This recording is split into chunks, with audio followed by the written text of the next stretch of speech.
Ohm's law, यही heading डाला था ना लास्ट क्लास में, ओम्स लॉ अपने हेडिंग डाला था। और ये हमारा इलेक्ट्रिसिटी चैप्टर क्लास 10th का चौथा लेक्चर है जिसके अंदर हम लोग ओम्स लॉ के बारे में पढ़ेंगे।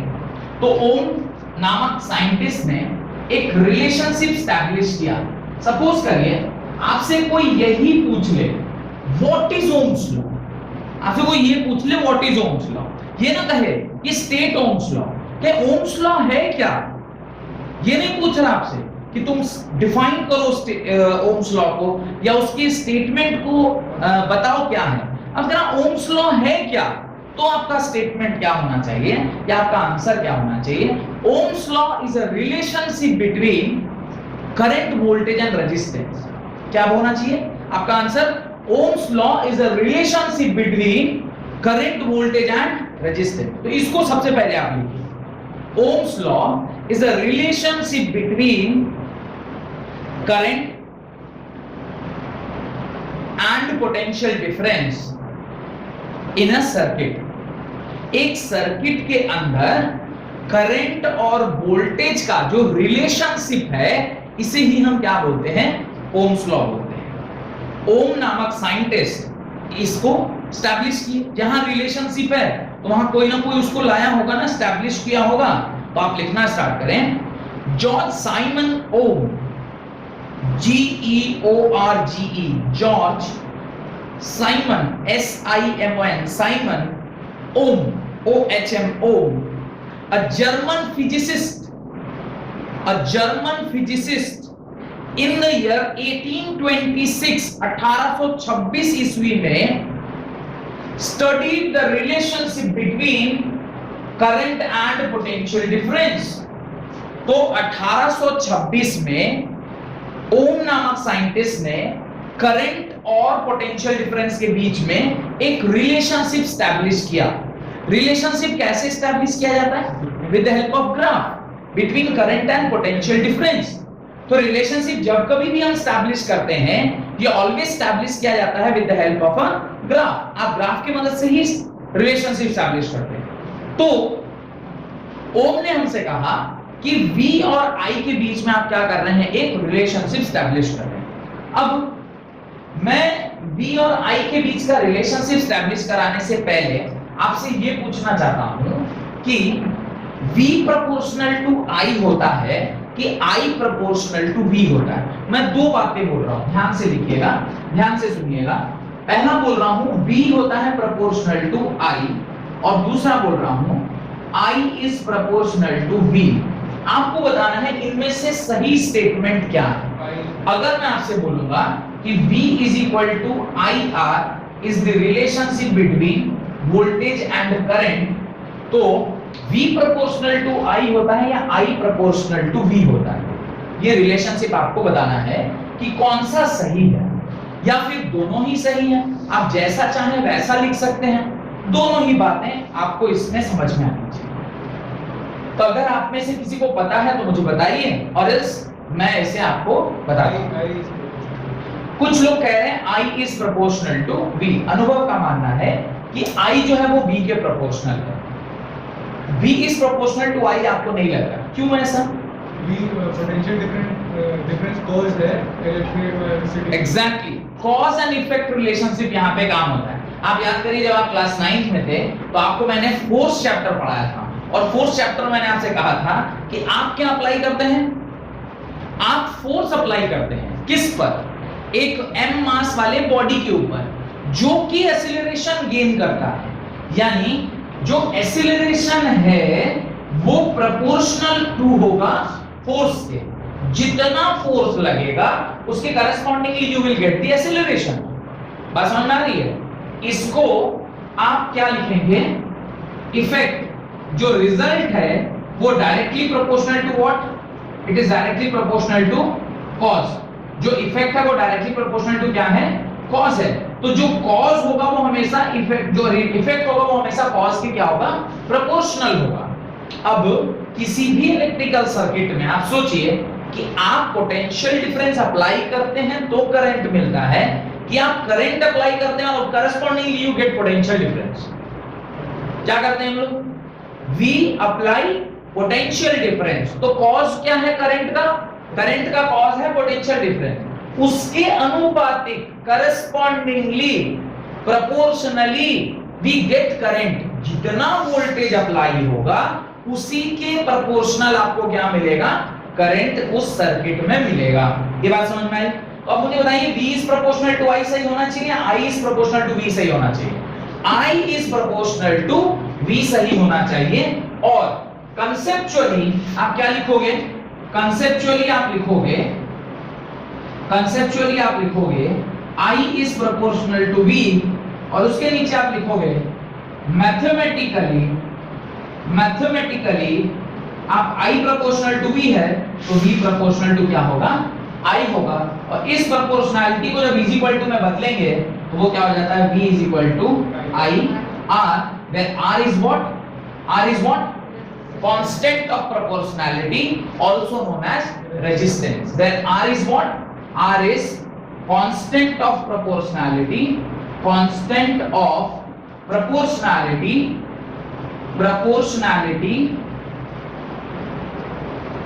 और इसी को हम लोग क्या बोलते हैं? रेजिस्टेंस भी बोलते हैं। R is constant of proportionality और रेजिस्टेंस। स्टेटमेंट लिखिए पहले।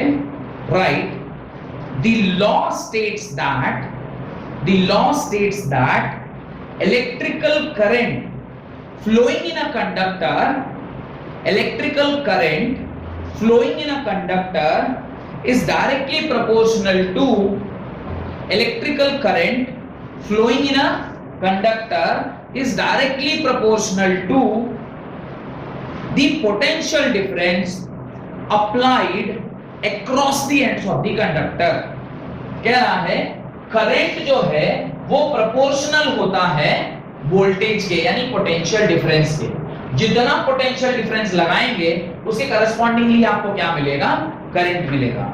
The law states that the electric current flowing in a conductor is directly proportional to the potential difference across the ends of a conductor, provided, बहुत important, provided the temperature and other physical conditions of the conductor remains the same।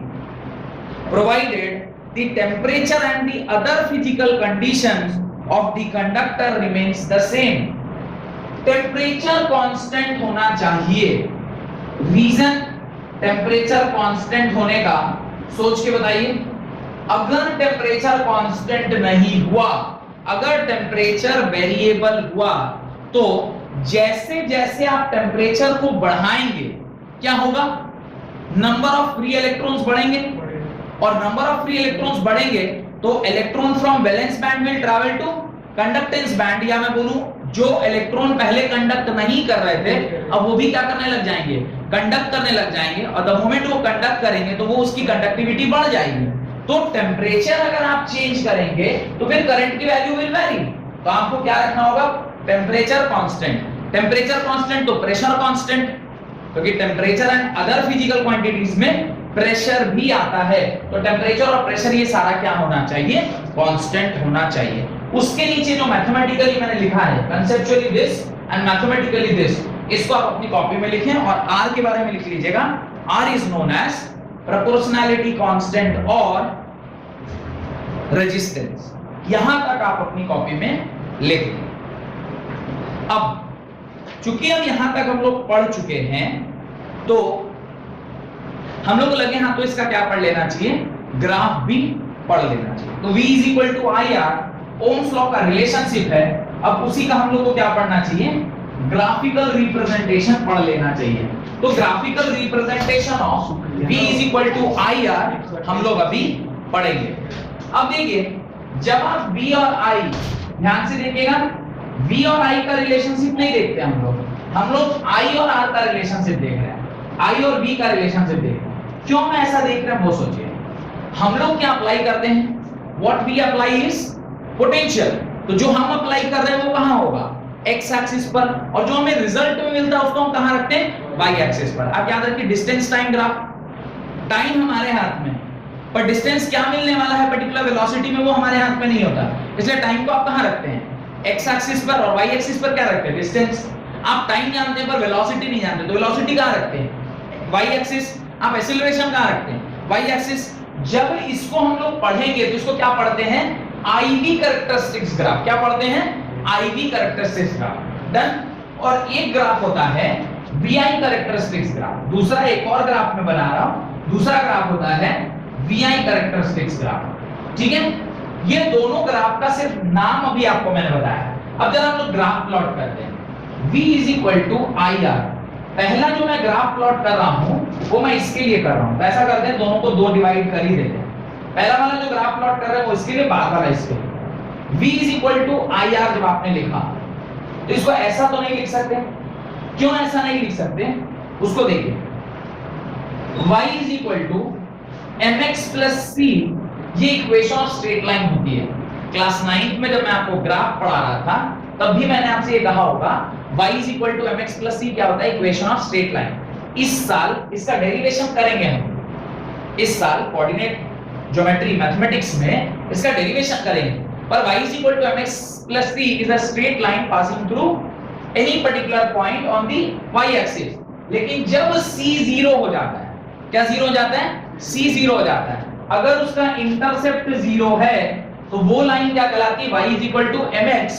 और y is equal to mx line क्या होता है, it is a straight line passing through origin, origin से होके cross करता है। Done. यानी इसको हमें इसके साथ कंपेयर करना है। तो y एक्सिस पे क्या है, करंट है, y एक्सिस पे क्या है, करंट। तो ये डायरेक्टली कंपेयर नहीं हो रहा है, मुझे इसको थोड़ा सा चेंज करना चाहिए। मुझे लिखना चाहिए I is equal to V by R, या मुझे लिखना चाहिए I is equal to 1 by R into V। अब मैं चाहूं तो y is equal to mx plus c से इसे कंपेयर कर सकता हूं। y एक्सिस पे क्या है, करंट, x एक्सिस पे क्या है, तो इस y is equal to mx plus c माने straight line passing through origin, ये जो लाइन है वही इसको रिप्रेजेंट कर रही है। I और V में straight line passing through origin. तो यहां पर जो m होता है उसको हम लोग क्या बोलते हैं, स्लोप बोलते हैं। और स्लोप जो होता है वो किसके बराबर होता है, tan थीटा के बराबर। डन। तो अब जब इसको आप कंपेयर करेंगे तो इसका जो स्लोप होगा, इसका जो स्लोप होगा थीटा, वो tan थीटा किसके बराबर आएगा, tan थीटा आएगा 1 बाई r के बराबर। कंपेयर करके देख लीजिए, y किसके बराबर, I के, x किसके बराबर, v के, तो m किसके बराबर 1 बाई r के। और आना भी चाहिए था, और आना भी चाहिए था। आप कहेंगे क्यों आना चाहिए था, देखिए tan theta is equal to क्या होता है, परपेंडिकुलर बाई बेस। ट्रिग्नोमेट्री में पढ़ाया है ना, परपेंडिकुलर बाई बेस। परपेंडिकुलर किसको रिप्रेजेंट कर रहा है, I को, तो यहां पर I लिख दिया। बेस किसको रिप्रेजेंट कर रहा है, V को। और I by V 1 by R के बराबर होगा, कैसे देखिए, V is equal to IR, I by V is equal to 1 by R। दिखाई दिया। तो मैथमेटिकली भी सही, ग्राफिकली भी सही, इक्वेशन पॉइंट ऑफ व्यू से भी सही। ये पूरा आपको अपनी कॉपी में लिखना चाहिए। और इसके नीचे बहुत इंपॉर्टेंट लाइन लिखवाना चाहता हूं मैं, तो पहले आप इसको लिख लीजिए, उसके नीचे मैं एक बहुत इंपॉर्टेंट लाइन लिखवाऊंगा, वो आपको लिखना होगा। ठीक है।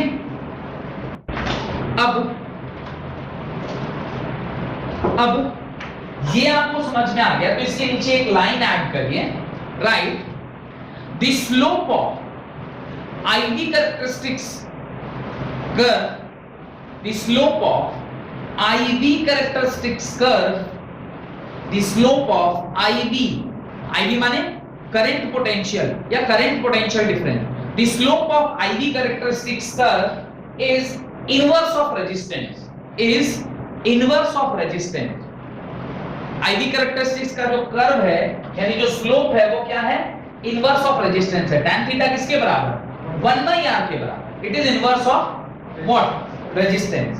ये समझ में आ गया। अब इस तरफ आते, यहां पर आप जो यूज करोगे, ये आपका दूसरा ग्राफ है, यहां पर V is equal to I R, ये फॉर्मूला आप जानते हो अकॉर्डिंग टू ओम्स लॉ।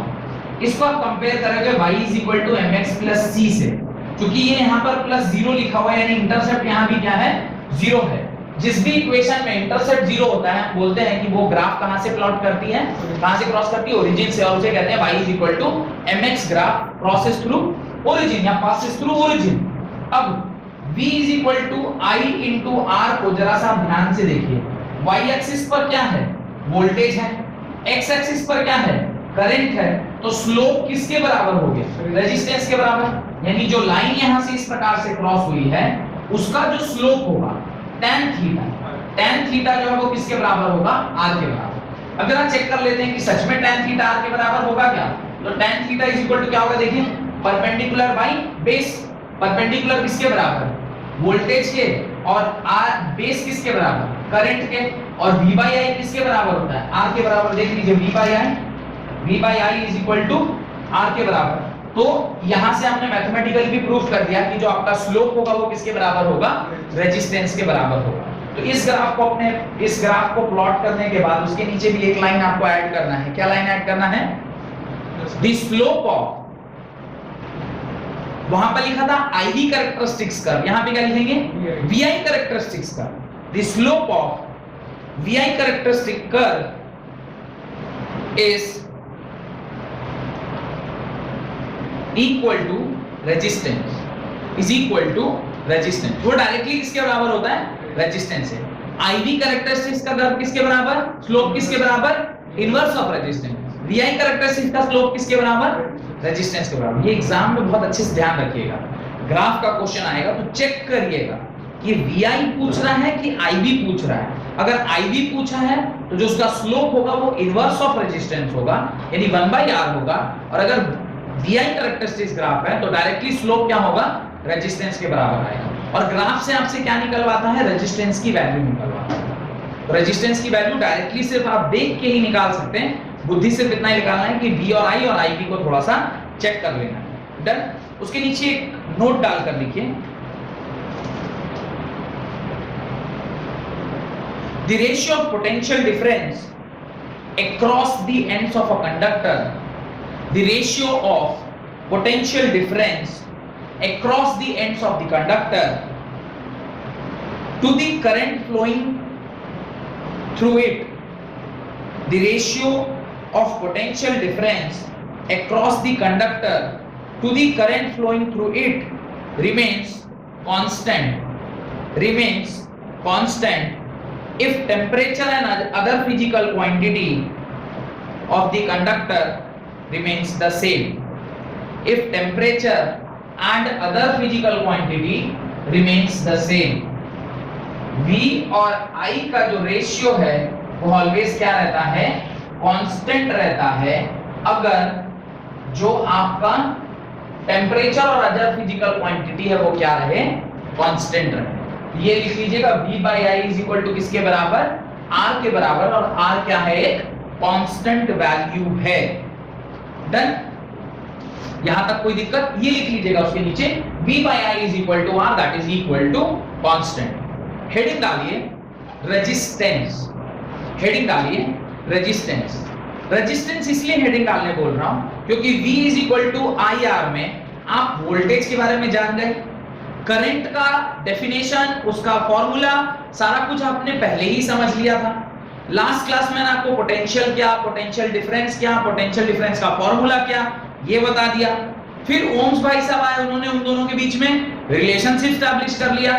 पर एक चीज जो आपको अभी तक पता नहीं चली नाम के अलावा, दैट इज रेजिस्टेंस। रेजिस्टेंस क्या होता है? What is resistance? Resistance is actually the opposition in the path of current.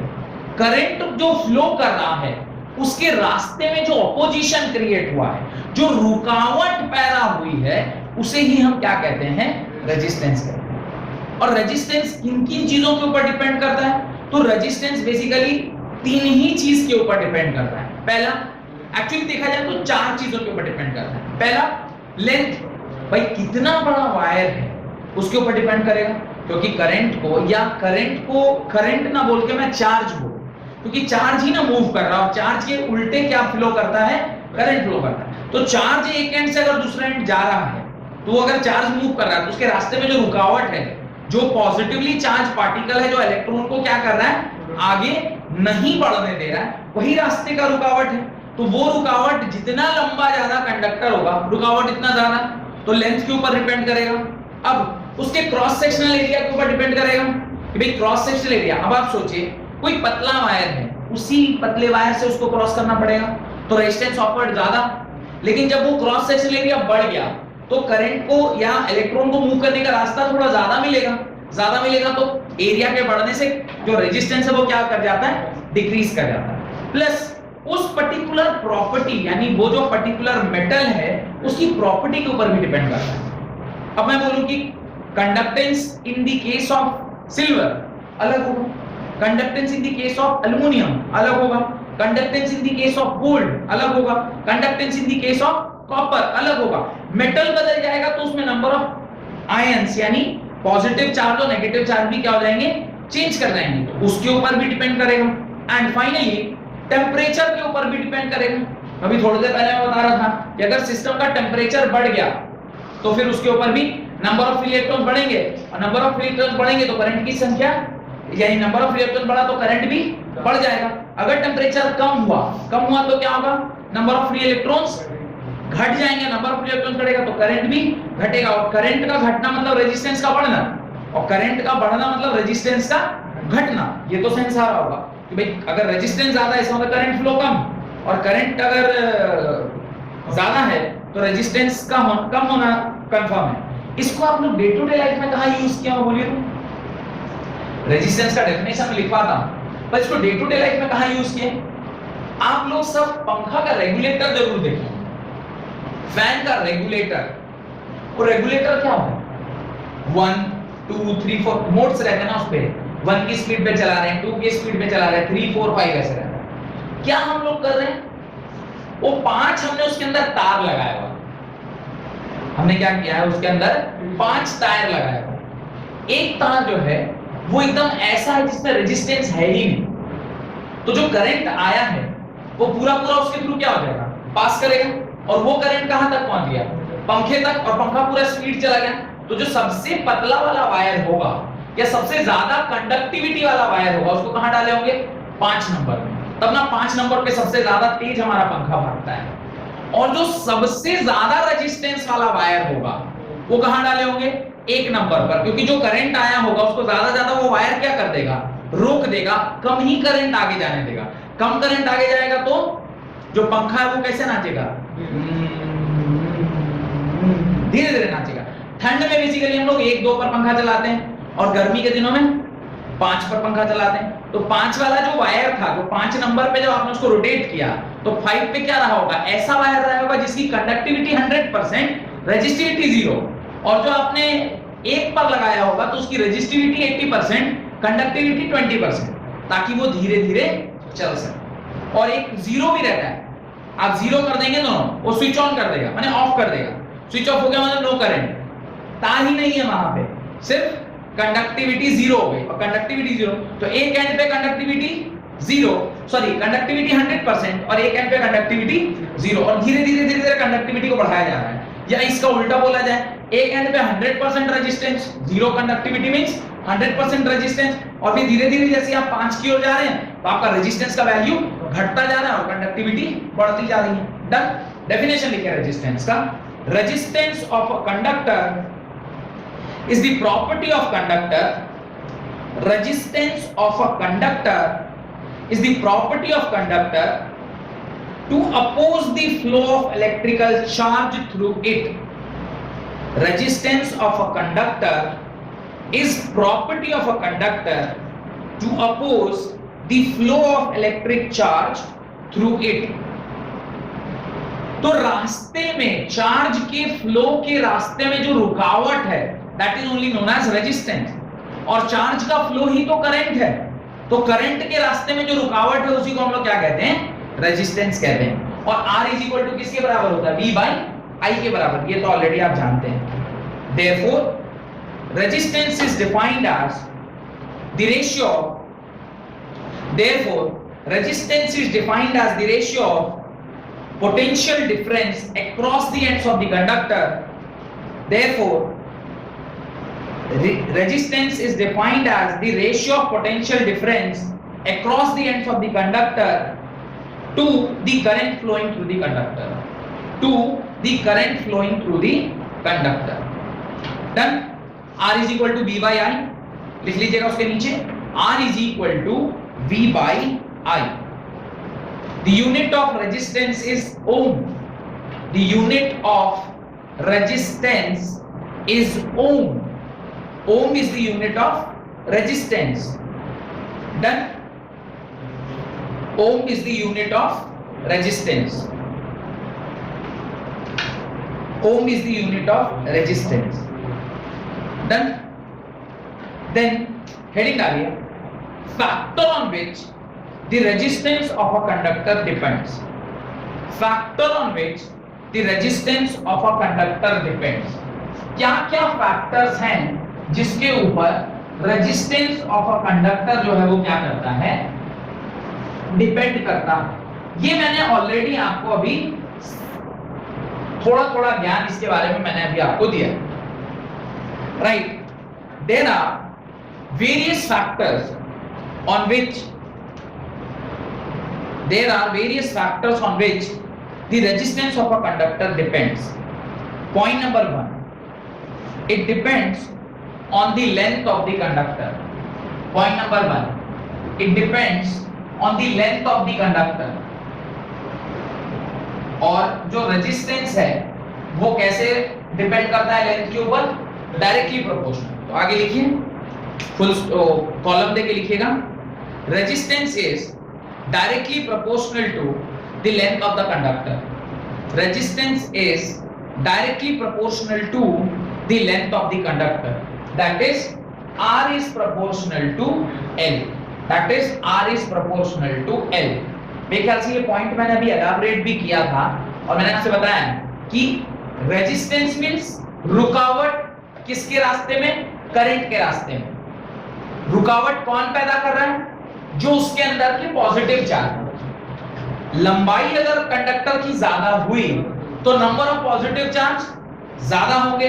Number of positive charge ज्यादा होंगे तो जो चार्ज का फ्लो है उसको ज्यादा ऑब्स्ट्रक्ट किया जाएगा, और अगर चार्ज का फ्लो ऑब्स्ट्रक्ट हुआ तो उस पर्टिकुलर सामान का रेजिस्टेंस क्या हो जाएगा, बढ़ जाएगा. इसलिए R is proportional to L माना गया है. लेंथ अगर बढ़ेगा तो रेजिस्टेंस बढ़ेगी, लेंथ अगर कम होगा तो रेजिस्टेंस कम होगी.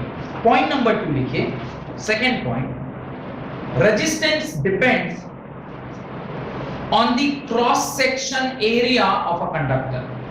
Resistance depends on the cross sectional area of the conductor.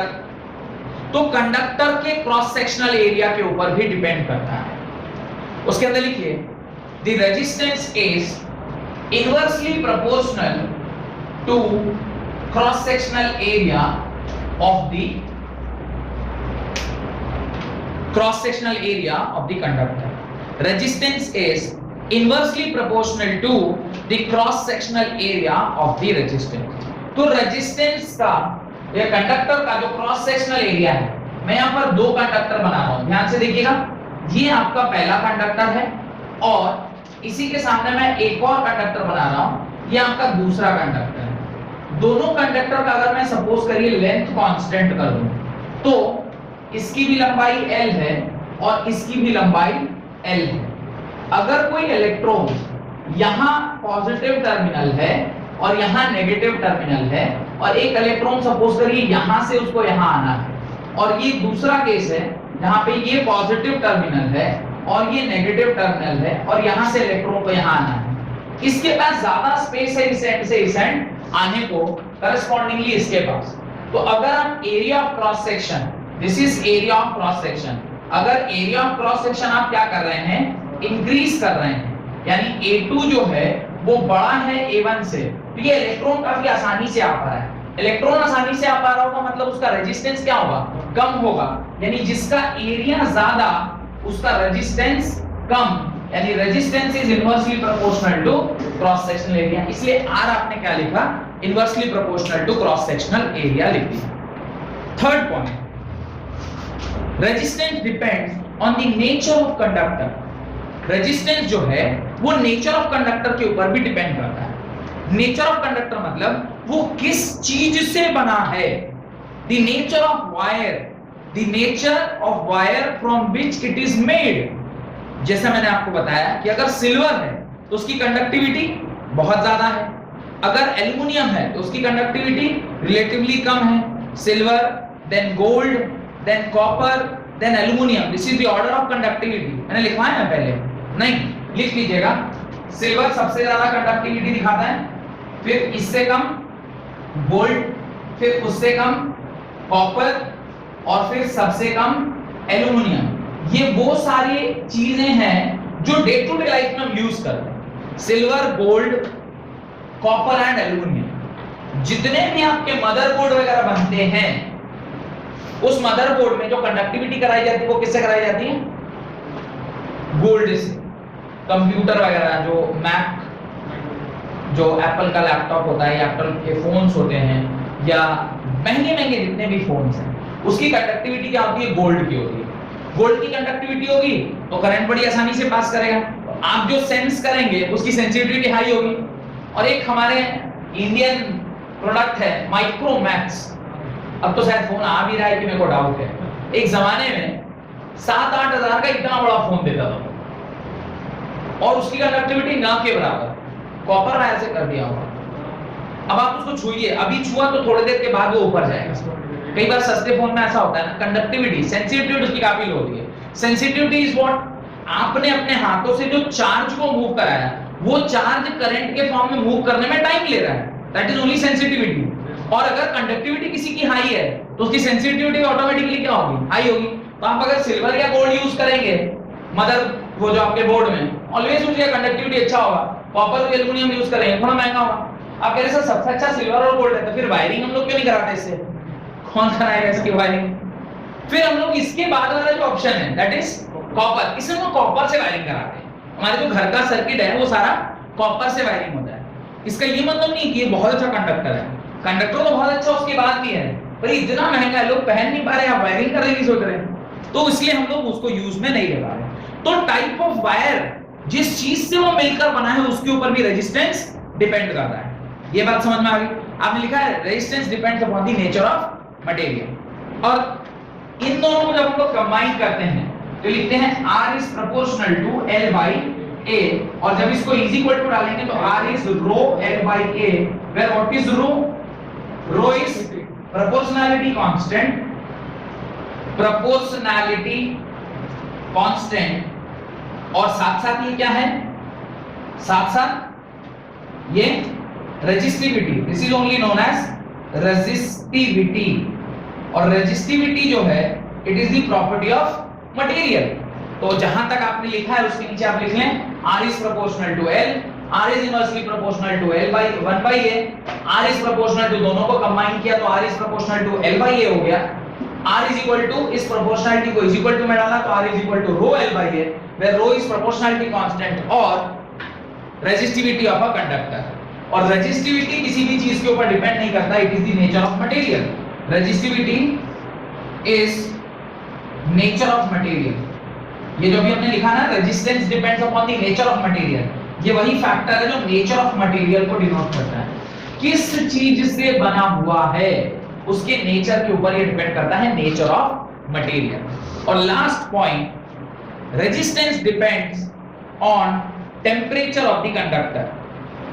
Resistance depends upon the nature of the, sorry, the temperature of the conductor. Resistance जो है वो टेम्परेचर के ऊपर भी डिपेंड करता है। टेम्परेचर बढ़ेगा तो रेजिस्टेंस बढ़ेगा कि घटेगा? मुझे कौन बताएगा? What will be the effect on the temperature? आप कंडक्टर के अंदर टेम्परेचर बढ़ाएंगे तो उसकी रेजिस्टेंस में इंक्रीज होगा या डिक्रीज होगा? आपको ऐसा लग रहा है कि क्या होगा? डिक्रीज होगा। क्यों? नंबर ऑफ चार्ज जो है वो बढ़ जाएंगे, वो एक्साइट होके ज्यादा जाएंगे, पर जो कर्नल्स हैं, जो पॉजिटिव चार्ज आयन है, वो भी तो बड़ा हो जाएगा, तो उससे जो रुकावट है वो ज्यादा होगी। ठीक है, तो फॉर्मूला कहता है R is equal to R naught bracket 1 plus alpha T के बराबर होता है। फॉर्मूला है R is equal to R naught 1 plus alpha T. अगर मैं इसको देखूं, R naught is any temperature, standard temperature, and R is any temperature। जब आप टेम्परेचर को बढ़ाएंगे तो आप इसको जरा देखिए, रेजिस्टेंस की वैल्यू को थोड़ा खोल के देखते हैं, ये क्या होगा? R naught plus R naught alpha T. R naught तो फिक्स है, जब टेम्परेचर को आप बढ़ा रहे हैं तो ये क्वांटिटी बड़ी हो गई और ये इसमें क्या हो रही है? ऐड हो रही है। जब अगर उसमें वो ऐड होगा तो ओवरऑल रेजिस्टेंस को क्या करेगा? बढ़ाएगा। तो टेम्परेचर के बढ़ने से रेजिस्टेंस भी बढ़ जाता है। ठीक है, देखिए इस बात को, if the temperature of a metallic conductor in a circuit increases if the temperature of a metallic conductor connected in the circuit increases, the resistance also increases.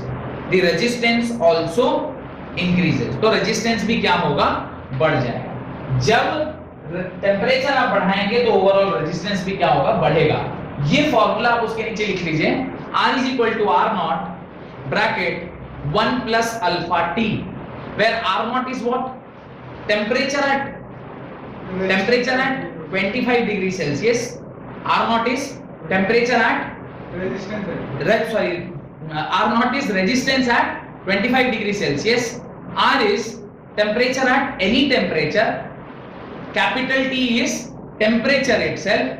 Alpha is coefficient, temperature coefficient of resistance. Alpha is what? Temperature coefficient of resistance. इसका वैसे आपको कोई खास काम numerical solve करने में नहीं आता. ये क्लास 12th में आपको काम आए. इसके ऊपर न्यूमेरिकल क्लास 12th में आता है. पर सिर्फ अगर मैं बोल दूं कि R is directly proportional to T, आपको थोड़ा डाइजेस्ट करना क्या हो जाएगा, मुश्किल हो जाएगा. तो यहाँ पे एक फॉर्मूला आपको दे दिया ताकि अगर कोई आपसे पूछे तो आप उसको रेफरेंस में ये बता सकें. डन. यहां तक हो गया. आप हेडिंग डालें some important terms. Some important terms. ये हम लोग अगली क्लास में पढ़ेंगे. बहुत बहुत धन्यवाद आज की क्लास अटेंड करने के लिए.